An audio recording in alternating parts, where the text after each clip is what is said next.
Luluto ako ng pastel. So, nagisa ako ng bawang at saka yung sibuyas. Siniwa ko lang maliliit yun. So, saka natin ilagay itong pinag-gayat-gayat natin chicken. Isang breast lang kung ginawa ko.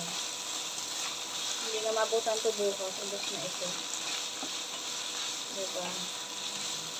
Lang. And then, lalagyan natin ng toyo. Tatansyahin nyo lang, guys. Hindi naman masyadong maalat. Then, halo-halo. Siyempre, ilagay din natin ang ating oyster sauce na ito yung magpapasarap dyan. Tansyain lang din, guys. Ayon sa inyong panlasa. And then, pag nahalo-halo na lahat, at medyo patuyo-tuyo na ng konti, ilalagay na natin yung ating pinagpakuluan kanina ng breast. So, ito ay may lasa na, guys. Ayan. So, ilalagay na natin yung bawang. Sayang din yan.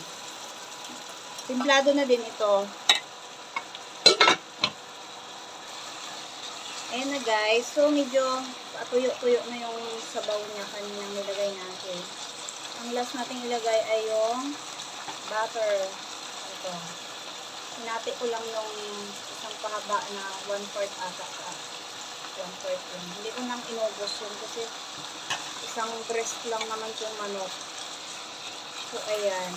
Tutunawin lang natin itong ating butter hanggang sa magtuyo-tuyo na rin to.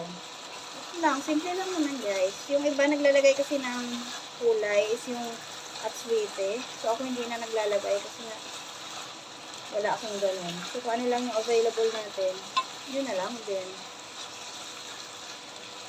Saka, favorite ng mga Junakis to.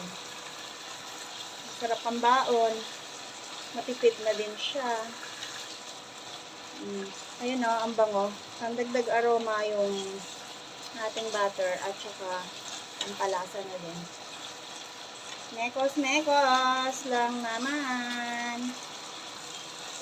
So, ayan na, guys. Para sa akin, okay na to. Ayan.